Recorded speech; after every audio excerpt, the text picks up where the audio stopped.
Olá, estamos de volta ao nosso programa Nisto Cremos, as grandes verdades da Bíblia. E hoje temos o desafio de estudar um tema muito interessante na Bíblia, o que a Bíblia ensina sobre a igreja. Nós vivemos num mundo de muita confusão religiosa, tantas igrejas, tantas denominações. A Bíblia define uma igreja como sendo a igreja de Deus. Vamos entender esse tema hoje então. Em toda a Bíblia vemos o interesse de Deus em criar um povo para ser o seu povo. O chamado de Abraão, Isaque e Jacó se destinava a formar esse povo. Assim foi criada a nação de Israel no Antigo Testamento para ser o povo de Deus. A intenção de Deus era que esse povo fosse o seu representante na terra e pudesse então revelar às outras nações do mundo quem é o verdadeiro Deus, o Deus criador dos céus e da terra. A história, no entanto, revela que a nação de Israel se desviou completamente dos propósitos de Deus. E, em lugar de ser uma bênção para as outras nações, preferiu se fechar no seu orgulho nacional, no seu exclusivismo religioso, como se somente eles tivessem acesso à salvação. É nesse contexto que surge a igreja cristã. Agora, não mais importa a nacionalidade. Todos os que entram na relação de salvação pela fé em Cristo se tornam membros do povo de Deus, a igreja. Costuma-se pensar que a primitiva comunidade cristã, conhecida como igreja, surgiu após a morte de Jesus, quando o Espírito Santo desceu sobre os discípulos, lhes dando ali poder para pregar o Evangelho e pregar a Cristo. Esse episódio é conhecido como Pentecostes, a descida do Espírito Santo. Por causa dessa compreensão, surge uma questão bastante relevante. A igreja foi criada pelos apóstolos, depois da morte e ressurreição de Jesus, ou foi criada pelo próprio Cristo durante o seu ministério na terra? Pois é, uma pesquisa atenta nos evangelhos revela que a intenção de Jesus não era apenas estabelecer uma escola teológica. Ele veio dar origem a um grupo de homens e mulheres reunidos sob o reino de Deus, uma comunidade religiosa da qual ele mesmo era o líder.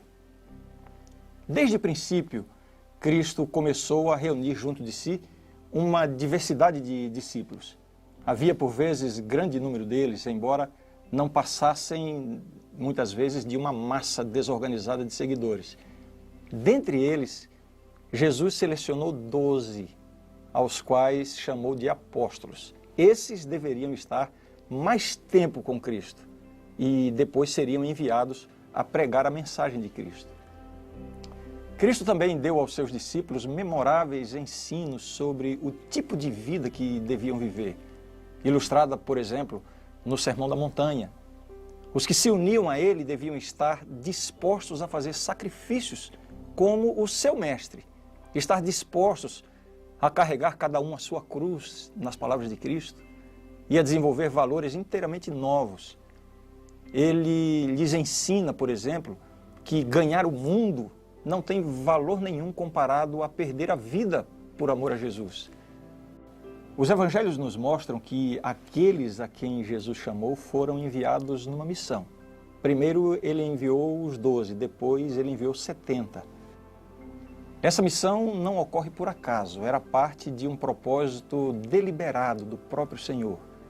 O ministério de Cristo visava a formação de uma comunidade específica.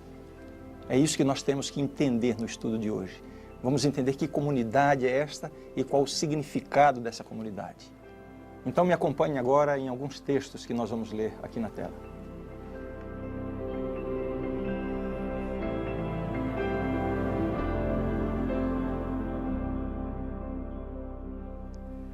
Em todo o ministério de Cristo, um dos momentos mais determinantes da sua intenção em criar a igreja se vê no diálogo que ele teve com Pedro. Veja só. Mateus capítulo 16, versos 13 a 18. Indo Jesus para os lados de Cesareia de Filipe, perguntou a seus discípulos: Quem diz o povo ser o Filho do Homem? E eles responderam: Uns dizem João Batista, outros Elias e outros Jeremias, ou algum dos profetas. Mas vós, continuou ele, quem dizeis que eu sou? Respondendo Simão Pedro, disse: tu és o Cristo, o Filho do Deus vivo. Então Jesus lhe afirmou, bem-aventurado és, Simão Barjonas, porque não foi carne e sangue que te revelaram, mas meu Pai que está nos céus. Também eu te digo que tu és Pedro, e sobre esta pedra edificarei a minha igreja, e as portas do inferno não prevalecerão contra ela. Nós vemos aqui nessa declaração a real intenção de Jesus em estabelecer a sua igreja e revesti-la de poder. O significado da pedra a qual Jesus se referiu quando disse tu és Pedro e sobre esta pedra edificarei a minha igreja, também é vital, a compreensão disso é vital para uma correta compreensão da igreja no Novo Testamento. Alguns argumentam, em virtude do jogo de palavras em aramaico que acontece aí, Jesus fala de Pedro, fala de pedra, a palavra Pedro também significa pedra. Pedro e pedra são a mesma coisa. Alguns interpretam assim. Portanto, a interpretação seria que Pedro é a pedra sobre a qual a igreja está edificada. Acrescentando que o papel que o Senhor deu ao apóstolo era um papel permanente e que devia ser transmitido aos seus sucessores. A passagem bíblica, porém, não sugere nada dessa natureza. Conforme demonstrado na maneira como os discípulos, os outros discípulos, trataram Pedro posteriormente, nenhum dos que ouviram Jesus fazer essa afirmação entendeu dessa forma, que Pedro agora seria a base para o estabelecimento da igreja.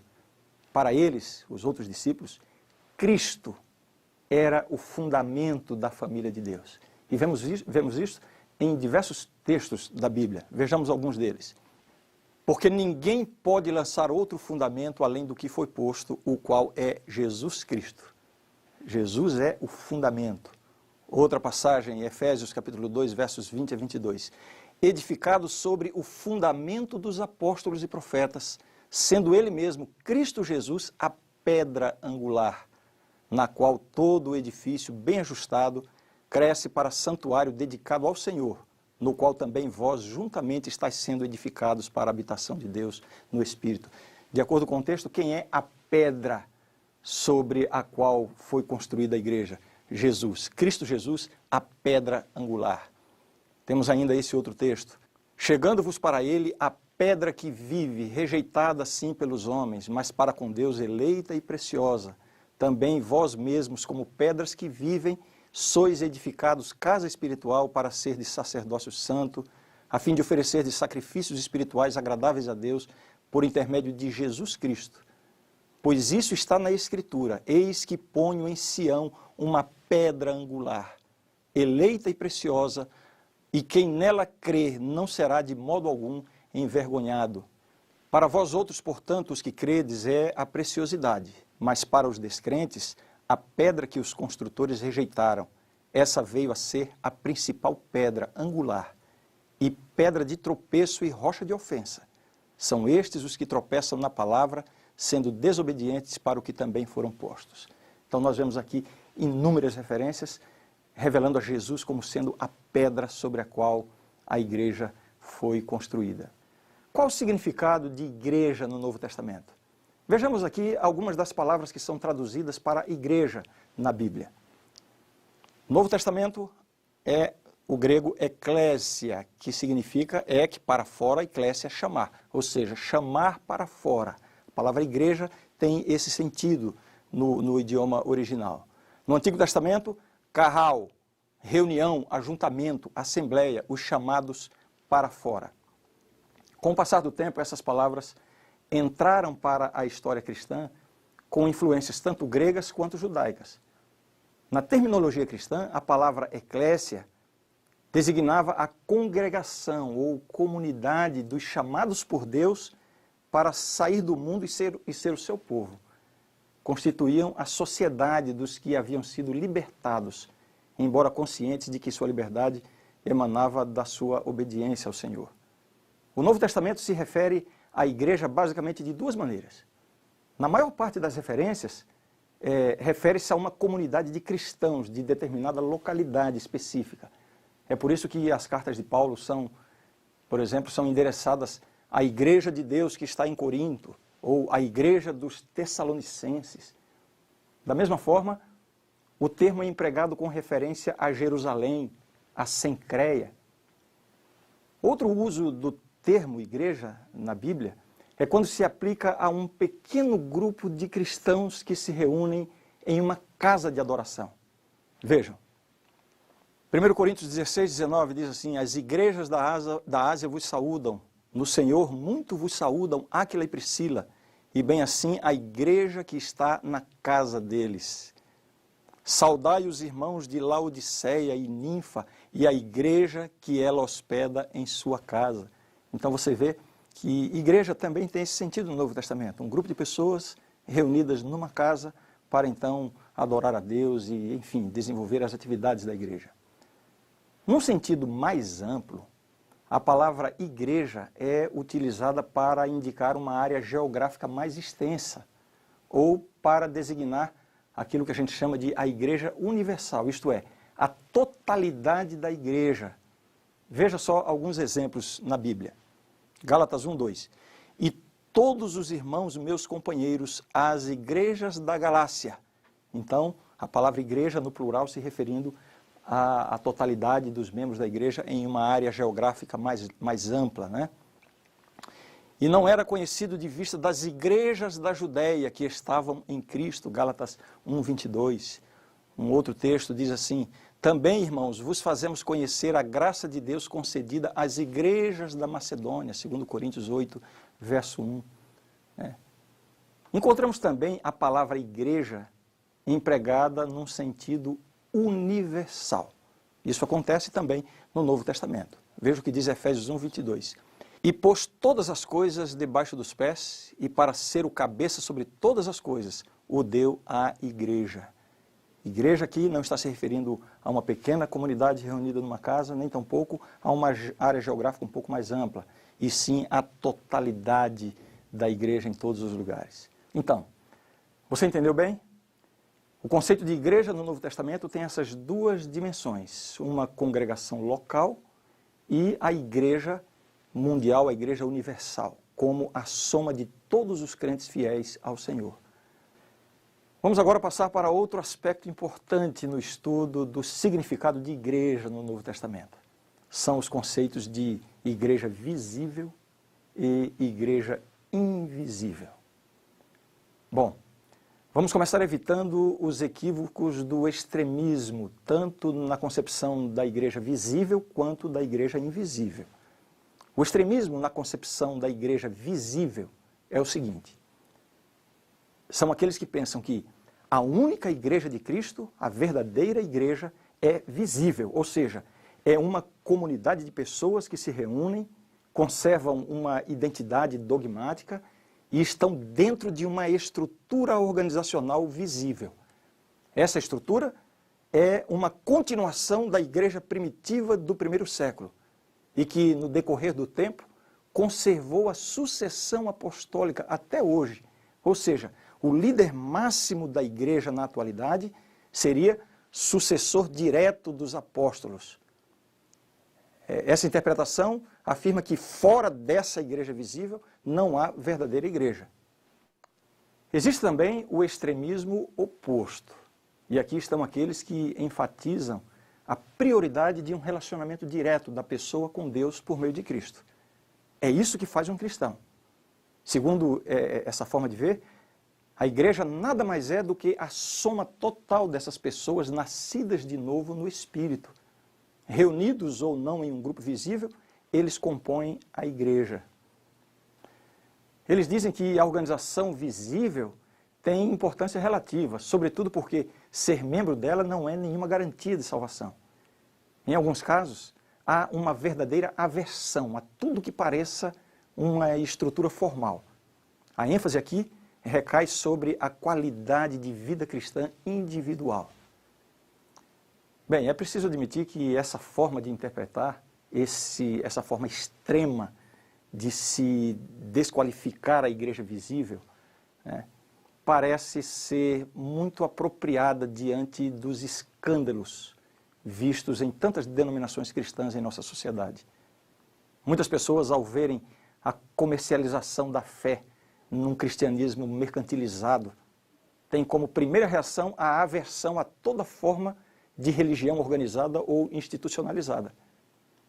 Se há uma coisa que tem interferido no avanço do Evangelho de Jesus Cristo, é exatamente essa distorção do Evangelho, essa pregação permeada de superstição, na qual um copo d'água ungido pelo pastor acaba tomando o lugar da fé. É essa religião falsificada do toma lá da cá, que promove não a espiritualidade bíblica, mas a prosperidade material barganhada com Deus através de ofertas generosas para a igreja e para os seus líderes. O que vemos hoje é a rápida disseminação da religião do terrorismo espiritual, em que, desde uma simples dor de cabeça até uma crise conjugal ou um diagnóstico de câncer, são atribuídos à possessão demoníaca. E assim as pessoas são aprisionadas. Por um lado, pelo sentimento supersticioso de que vão alcançar libertação mediante o cumprimento de alguma campanha espiritual mirabolante e milagreira. Por outro lado, pela expectativa de prosperidade e riqueza material em resposta às doações para a igreja. Como uma forma de reação a essas aberrações teológicas, muitas pessoas se sentem atraídas pela ideia de que a única igreja de Deus é a igreja invisível. Preferem pensar que Deus não tem nenhuma organização formal ou institucionalizada que possa ser chamada de igreja de Deus. Então veja, estamos aqui diante de duas posições extremas. A de que a igreja de Deus é unicamente a igreja visível que obedece à sucessão apostólica. E a outra posição de que a única igreja de Deus é a invisível, ou seja, a soma total de todos os cristãos sinceros, independentemente de qualquer organização visível. Vejamos agora o que a Bíblia ensina sobre isso. Primeiramente, vemos no Novo Testamento uma igreja invisível. Quando Jesus falava sobre a salvação, ele sempre deu prioridade à fé e à condição espiritual individual. Veja só alguns exemplos. A isto respondeu Jesus: em verdade te digo que se alguém não nascer de novo, não pode ver o reino de Deus. Respondeu Jesus: em verdade te digo, quem não nascer da água e do Espírito, não pode entrar no reino de Deus. São João capítulo 3, versos 3 e 5. E ainda essa última declaração que eu quero mostrar para você. Em verdade vos digo, quem crê em mim tem a vida eterna. João 6,46. Todas essas passagens revelam que, de um lado, o Novo Testamento, e especialmente nas palavras de Cristo, nós encontramos esta ênfase de que a salvação, a ligação com Deus, é uma coisa individual, né? Através da fé, através de um relacionamento com Cristo. Da mesma forma, os apóstolos também enfatizaram o arrependimento, a conversão e a fé em Cristo. Quando perguntaram a Pedro e aos outros: que faremos, irmãos? Veja qual foi a resposta que foi dada a esta pergunta. Depois, trazendo-os para fora, disse: Senhores, que devo fazer para que seja salvo? Responderam: crê no Senhor Jesus e serás salvo tu e tua casa. Em todos esses exemplos, não encontramos nenhuma sugestão de que a salvação depende do relacionamento de alguém com uma instituição visível ou com um grupo organizado de pessoas. Essa, portanto, é uma igreja invisível, da qual são membros todos os que exercem fé em Jesus. Só que o Novo Testamento fala também da igreja como um corpo visível de crentes. Tendo reconhecido a prioridade da fé e do arrependimento, é difícil querer minimizar essa mesma importância dada pelas Escrituras à dimensão visível da igreja. Por exemplo, em resposta à pregação de Pedro e dos outros apóstolos, quase 3.000 pessoas aceitaram a mensagem.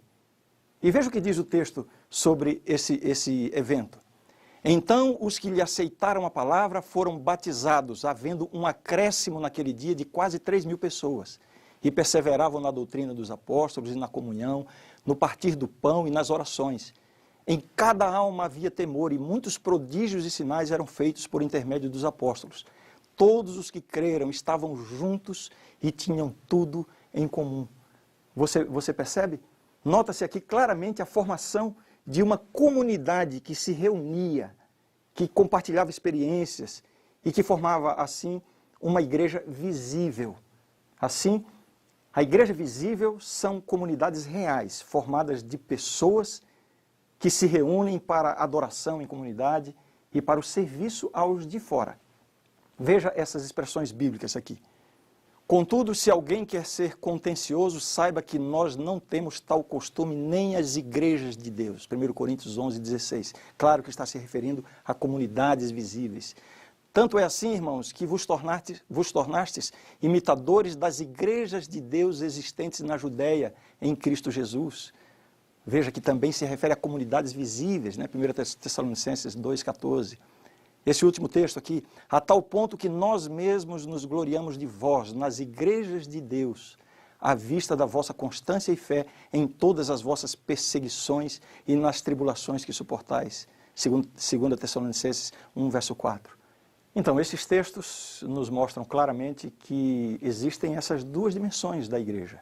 A igreja invisível, formada pela totalidade daqueles que aceitam a Jesus como seu Salvador, e a igreja visível, que são as comunidades visíveis, pessoas que se reúnem para formar a igreja. O Novo Testamento também apresenta algumas imagens da igreja. Vamos ver agora quais são algumas das imagens bíblicas da igreja, algumas metáforas que apontam para características essenciais da igreja. A principal analogia para a igreja usada pelo apóstolo Paulo é a metáfora do corpo de Cristo. Podemos começar lendo Romanos capítulo 12, verso 5, onde ele diz assim: assim também nós, conquanto muitos, somos um só corpo em Cristo e membros uns dos outros. Depois em 1 Coríntios 12, 27, ora, vós sois corpo de Cristo e individualmente membros desse corpo. Essa analogia ressalta vários pontos importantes. Primeiro, a unidade que deve haver entre os membros do corpo e o próprio Senhor Jesus. Segundo, a harmonia que precisa haver entre os diversos membros do corpo. Cada um tem uma função, mas todos devem atuar em harmonia uns com os outros, assim como acontece no corpo humano saudável. E em terceiro lugar, essa metáfora do corpo salienta a utilidade de cada membro. Não importa quem seja, que talentos possua ou que posição ocupe, assim como cada parte do corpo humano desempenha uma parte importante no organismo, da mesma forma cada cristão é visto por Deus como sendo de grande importância para a saúde do corpo. Cada um tem o seu lugar e a sua utilidade na igreja. Outra metáfora bíblica para a igreja é a da noiva de Cristo. Em várias oportunidades, Jesus lança a mão dessa figura para representar o seu relacionamento com a sua igreja. Dentre outros, eu quero mencionar algumas das parábolas de Jesus em que ele fala da sua segunda vinda como sendo a chegada do noivo. Mateus 25:6, por exemplo, ele diz assim: mas à meia-noite ouviu-se um grito, eis o noivo, saí ao seu encontro. Essa metáfora serve para confirmar a união mais íntima possível entre Cristo, a cabeça, e a igreja como sua noiva, levando em conta a doutrina bíblica de que marido e mulher se tornam uma só carne. Outra imagem bíblica para a igreja, usada no Novo Testamento especialmente, é a da igreja como um templo. Vejamos o que diz o texto bíblico. Efésios 2, 19 em diante. Assim já não sois estrangeiros e peregrinos, mas concidadãos dos santos, e sois da família de Deus, edificados sobre o fundamento dos apóstolos e profetas, sendo ele mesmo, Cristo Jesus, a pedra angular, do qual todo o edifício, bem ajustado, cresce para santuário dedicado ao Senhor, no qual também vós juntamente estáis sendo edificados para a habitação de Deus no Espírito. Nas palavras do apóstolo Pedro, a igreja é a casa espiritual. Também vós mesmos, como pedras que vivem, sois edificados casa espiritual para serdes sacerdócio santo. Além das metáforas do corpo, da noiva e do templo, o Novo Testamento acrescenta ainda a metáfora do povo de Deus. O Antigo Testamento aplica frequentemente a ideia de povo de Deus à nação de Israel. No Novo Testamento, a igreja é vista como a continuação dessa comunidade da aliança, Veja só o que escreveu o apóstolo Pedro sobre isso. Vós, porém, sois raça eleita, sacerdócio real, nação santa, povo de propriedade exclusiva de Deus, a fim de proclamardes as virtudes daquele que vos chamou das trevas para a sua maravilhosa luz. 1 Pedro 2,9. Veja como o apóstolo menciona essas expressões, raça eleita, sacerdócio real, expressões que nos reportam a realidade do Antigo Testamento, né? Nação santa. Quer dizer, todo esse conceito que era usado no Antigo Testamento para a nação de Israel, passa agora a se referir à igreja. Embora o Novo Testamento empregue a expressão povo de Deus para descrever o Israel do Antigo Testamento, também emprega para designar a comunidade cristã mesclada de judeus e gentios. Em um padrão típico do cumprimento do Antigo Testamento, o Novo Testamento vê a igreja como o verdadeiro Israel. É isso que nós vemos aqui. Gálatas 6,16. E a todos quantos andarem de conformidade com esta regra, paz e misericórdia sejam sobre eles e sobre o Israel de Deus. A referência aqui não é ao Israel do Antigo Testamento, e sim à própria igreja. Além dessas imagens, dessas metáforas que eu acabo de mencionar aqui, do corpo, da noiva, do templo, do povo de Deus, existem ainda inúmeras outras. Só para mencionar algumas. A metáfora da torre, da vinha, do exército, nação, coluna de fogo, etc. Agora, um aspecto sobre o qual nós não podemos deixar de falar quando tratamos do assunto da igreja é a questão da missão da igreja. A igreja é o corpo de Cristo. Contudo, ela não foi chamada para existir como um fim em si mesma, mas para cumprir o propósito de Deus. A função da igreja pode ser definida em termos bastante simples. A igreja existe para dar continuidade ao ministério de Cristo no mundo. Vendo dessa perspectiva, nós devemos entender que a igreja não tem uma missão, e sim que a igreja é a missão. Essa missão pode ser sumarizada, embora não reduzida, através da grande comissão dada por Cristo aos seus discípulos. Vamos lembrar esta ordem dada por Jesus. Mateus 28, 19 e 20. Ide, portanto, fazei discípulos de todas as nações, batizando-os em nome do Pai, do Filho e do Espírito Santo, ensinando-os a guardar todas as coisas que vos tenho ordenado.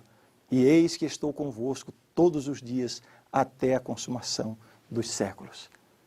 Eu quero destacar aqui 4 aspectos vistos aqui na missão da igreja. Primeiro, o texto enfatiza a questão de fazer discípulos. O texto demonstra que o cerne da missão é fazer discípulos de todas as nações. A tarefa principal é partilhar o Evangelho de Jesus Cristo até os confins da terra. Os membros da igreja foram chamados a sair do mundo para depois serem enviados de volta ao mundo com uma missão e uma mensagem. Cada cristão é um porta-voz do Evangelho. Alguns são chamados a irem longe, onde a mensagem ainda não chegou. Mas a maioria de nós é chamada para testemunhar no seu próprio círculo de influência. Em primeiro lugar, na família, entre os amigos, no ambiente de trabalho, na sociedade onde nós vivemos. O segundo aspecto, destaque na comissão, na ordem dada por Jesus, fala sobre instruir os crentes, ensinando-os a guardar todas as coisas. Ainda no âmbito da grande comissão de ir e anunciar o Evangelho, está a missão de instruir os crentes. A missão da igreja envolve não apenas anunciar o Evangelho, mas também a instrução daqueles que aceitam a mensagem. O apóstolo Paulo define isso em termos bem claros. Vejam só o que ele diz. E ele mesmo concedeu uns para apóstolos, outros para profetas, outros para evangelistas e outros para pastores e mestres, com vistas ao aperfeiçoamento dos santos, para o desempenho do seu serviço, para a edificação do corpo de Cristo. Um terceiro aspecto envolvido na missão da igreja é o cuidado dos necessitados e sofredores. Essa é o que nós podemos chamar de a dimensão prática do cristianismo. Jesus deixou bem claro que a verdadeira religião será medida não pelos dogmas, e sim pelo amor ao próximo. Eu quero sugerir uma leitura para você. Leia depois atentamente o capítulo de São Mateus, o capítulo 25 de São Mateus, a partir do verso 31. E você verá que a marca do verdadeiro cristianismo é o cuidado dos necessitados e sofredores. Não esqueça, São Mateus capítulo 25, a partir do verso 31. Finalmente, o quarto aspecto da missão da igreja é glorificar o nome de Deus. Veja só o que disse também o apóstolo Paulo. Nos predestinou para ele para a adoção de filhos por meio de Jesus Cristo, segundo o beneplácito de sua vontade, para louvor da glória de sua graça, que ele nos concedeu gratuitamente no amado. O supremo propósito da igreja é a adoração a Deus. Tão maravilhosa é a manifestação do propósito de Deus em criar a igreja e conceder-lhe todas as bênçãos em Cristo, que o apóstolo faz uma tremenda exclamação. Veja só. A ele seja a glória na igreja e em Cristo Jesus, por todas as gerações, para todo sempre. Amém. Efésios 3, 21. Assim eu concluo.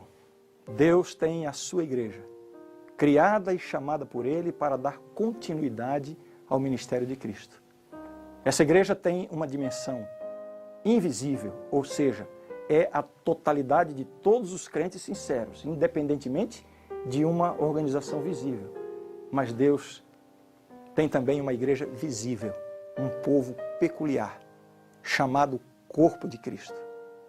A grande pergunta que paira agora é a seguinte: em meio a tanta confusão religiosa, como identificar o verdadeiro povo de Deus, a verdadeira igreja de Cristo na terra? Esse será o nosso próximo tema.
A grande verdade do estudo de hoje é esta. A igreja é a comunidade de crentes que confessam a Jesus Cristo como Senhor e Salvador. Unimos-nos para prestar culto, para a comunhão, para a instrução na palavra, para a celebração da ceia do Senhor, para o serviço a toda a humanidade e para a proclamação mundial do Evangelho. A igreja é a família de Deus. A igreja é o corpo de Cristo. Esta é a verdade e eu creio nisto. Na próxima lição, vamos ver como a Bíblia identifica o verdadeiro povo de Deus. Nós não precisamos correr o risco de sermos enganados por essa confusão religiosa que tomou conta do mundo. A Bíblia nos dá segurança. Não perca!